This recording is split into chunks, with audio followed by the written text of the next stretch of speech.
اور یا پھر ان کو بلیک میل کرتے ہیں، دھمکیاں دیتے ہیں، ان کو خوف زدہ کر کے ان کو راستے سے ہٹاتے ہیں۔ مافیا اس طرح آپریٹ کرتا ہے، اور یہ بھی وہی کر رہے ہیں کہ جب انہوں نے دیکھا کہ سپریم کورٹ کا جج اور ججز ان کی بلیک میل میں نہیں آئے، تو ہر قسم کی ان کے اوپر اٹیک کیا۔ 1 سال پہلے ہم خوش نہیں تھے جب سپریم کورٹ کا فیصلہ ہمارے خلاف آیا۔ آپ میری ساری سٹیٹمنٹس دیکھ لیں، تکلیف صرف مجھے تھی کہ رات کے 12 بجے عدالتیں کھلی، صرف اس کی تکلیف تھی۔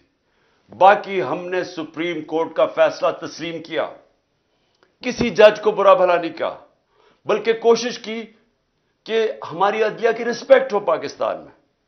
کیونکہ میں تو 27 سال پہلے جب اپنی جہاد شروع کی تھی، اس کا نام تھا انصاف کی تحریک۔ اس کا مطلب ہے رول آف لا، قانون کی حکمرانی۔ یہ 27 سال پہلے شروع کی تھی۔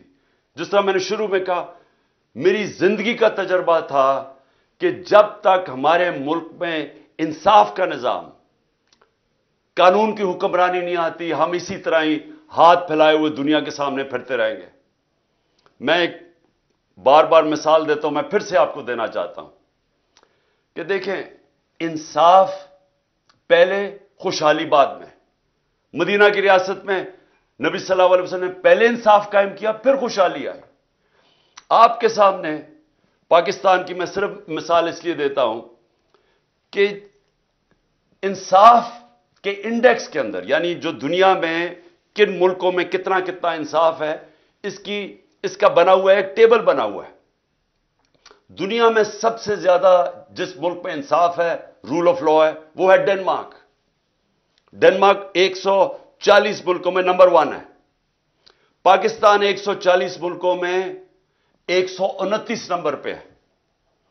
وہی ڈنمارک، اس ڈنمارک کے اندر اوسط آمدنی، یعنی ایک ایوریج آمدنی اس ملک میں وہ کتنی ہے؟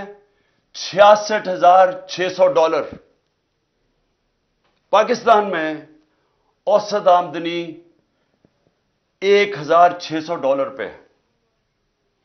ہمارے پاس وسائل مقابلہ ہی نہیں آپ کر سکتے ڈنمارک کے مقابلے میں جو ہمارے ملک میں وسائل ہیں، لیکن ادھر دیکھیں خوشحالی اور ہمارا حال دیکھیں۔ تو اس پاکستان کے اندر یہ جو سپریم کورٹ کا فیصلہ آیا، یہ اس لیے خوش آئین ہے کہ ہم اس طرف جا رہے ہیں، قانون کی حکمرانی کی طرف۔ اور یہ جو مافیا ہے، یہ اب پوری طرح کھڑا ہوا ہے کہ نہیں جی، کیونکہ فیصلہ ہمیں پسند نہیں ہے، کیونکہ الیکشنز میں ہمیں شکست ہوگی، لہٰذا ہم آئین کے خلاف جانے کے لیے تیار ہیں، لیکن ہم سپریم کورٹ کا فیصلہ نہیں مانیں گے، ہم آئین پہ نہیں چلیں گے۔ اور والدین ان کے باہر بیٹھے ہوئے ہیں، یعنی کہ دونوں کے والد، ایک دبئی میں ہے، ایک لندن میں بیٹھا ہوا ہے، مفرور، سزا یافتہ، جھوٹ بول کے پاکستان سے گیا کہ میں علاج کروانے جا رہا ہوں۔ جو پرائم منسٹر ہے، اس نے کوئی ایفیڈیوٹ دے کے گیا supreme court, Lahore high court میں کہ جی علاج سے کے بعد واپس آ جائے گا، وہ بھی جھوٹ نکلا۔ وہ بیٹھ کے ملک کے فیصلے کر رہے ہیں۔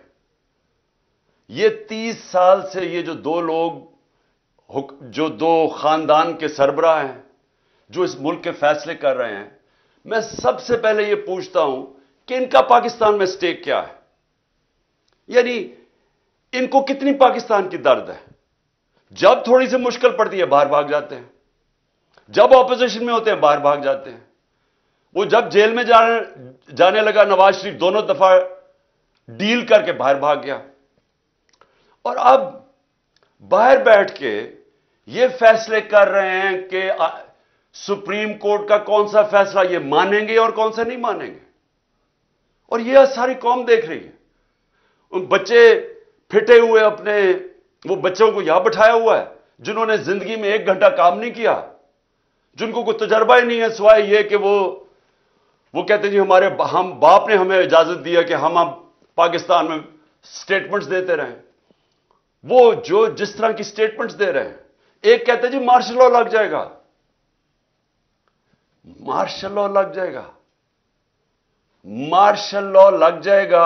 وہ جو آج کہہ رہا ہے مارشل لا لگ جائے گا, جس کے اوپر سیاست کر رہا ہے, جس نانے کے اوپر سیاست کر رہا ہے, وہ مارشل لا کی وجہ سے تو اس کو پھانسی ہوئی ہے. اور مارشل لا جو چاہتے ہیں مارشل لا لگے, ان کو پاکستان کی کوئی فکر نہیں ہے. یہ اور دوسرا جو لندن میں بیٹھا ہے, ان کا کوئی سٹیک پاکستان میں نہیں ہے. ان کا مقصد ایک ہے کہ کسی طرح ان کا جو این آر او انہوں نے لیا ہے, جو انہوں نے چوری کی 30 سال سے دولت بنائی ہے, وہ کسی طرح بچ جائے. ان کا انٹرسٹ وہ بچانا ہے. پہلے این آر او کیسے لینا ہے اور پھر این آر او کو بچانا کیسے ہے. ان کا سٹیک یعنی کہ اس میں پاکستان کو کیا نقصان ہوتا ہے, مارشل لا لگ جاتا ہے, یا پاکستان کا آئین تباہ ہوتا ہے, یا پاکستان کی سارے نظام تباہ کر دیتے ہیں, تاکہ پاکستان کی پارلیمنٹ کی حیثیت ختم ہو جاتی ہے. جب اپوزیشن ہی نہیں ہے تو پارلیمنٹ کی تو حیثیت ختم ہو گئی. پاکستان کا ایف آئی اے جو ادارے ہیں, ایف آئی اے ہے, نیب ہے, وہ ختم کر دی ہیں, کیونکہ ان کو اپنے آدمی بٹھا کے تو ان سے غلط کام کروا رہے ہیں. اپنا بنایا ہوا نیب کا ہیڈ وہ کہتا ہے کہ میں ان کے غلط کام کرنے کے لیے نہیں تیار. ان کا اپنا آدمی تھا, وہ چھوڑ گیا. وہ پولیس والے اوپر وہ بٹھا دیے, جس نے اسلام آباد کا جو آئی جی ہے, اس کو سزا ہونے والی تھی سیف سٹی کے اوپر لاہور میں جو اس نے پیسے چوری کیا تھا, اس کو بٹھا کے آئی جی بنا دیا. وہ لوگوں کو لے کے آ رہے ہیں, اس لیے نہیں کہ پاکستان کی بہتری ہے, اس لیے کہ ان کو کیسے فائدہ پہنچ سکتا ہے, مخالفین کو کیسے دبا سکتے ہیں, ملک میں اپنا کنٹرول کیسے کر سکتے ہیں, کس طرح الیکشن میں دھاندلی کروا سکتے ہیں. کوئی اور پاکستان کا انٹرسٹ نہیں ہے. پاکستان کو تو انٹرسٹ ہے کہ ادارے مضبوط ہو. یہ ادارے اس لیے کمزور کرتے ہیں کہ کمزور اداروں سے یہ فائدہ اٹھاتے ہیں تاکہ کوئی پکڑ نہ سکے ان کو. ایف آئی اے کو, جس میں شہباز شریف کا 16 ارب کا کیس تھا, وہ ختم کر دیے. وہ جو سارے گواہ تھے, 4 گواہ مر چکے ہیں, انویسٹیگیٹر مر چکا ہے, ڈاکٹر رضوان. تو ان کو پاکستان سے انٹرسٹ نہیں ہے. ان کا انٹرسٹ ہر قسم کی, یہ پاکستان کے انٹرسٹ کے اوپر کمپرومائز کریں گے اپنے آپ کو بچانے کے لیے. تو وہ فیصلے کر رہے ہیں پاکستان کے آج, اور وہ پاکستان کے آئین کے اوپر اور پاکستان کی سپریم کورٹ کے اوپر پوری واردات کر رہے ہیں کہ کسی نہ کسی طرح یہ الیکشن سے بچ جائے. میں آج جو ان کی جو کوششیں ہیں, وہ میں جو نقصان پہنچانے والی کوششیں پاکستان کی, وہ آپ کے سامنے لانا چاہتا ہوں. سب سے پہلے تو یہ کہ سپریم کورٹ کی تقسیم کر رہے ہیں, کوشش کر رہے ہیں کہ سپریم کورٹ کے اندر دراڑ پڑ جائے تاکہ ان کو فائدہ ہو جائے. ملک کو فائدہ نہیں, ان کو فائدہ ہو جائے.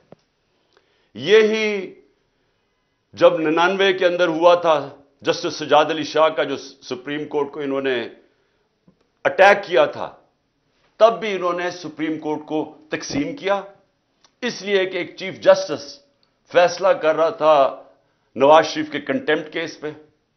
اس چیف جسٹس کو ڈنڈوں سے پہلے بھگایا اور پھر رشوت دے کے اس کو چیف جسٹس کو فارغ کیا.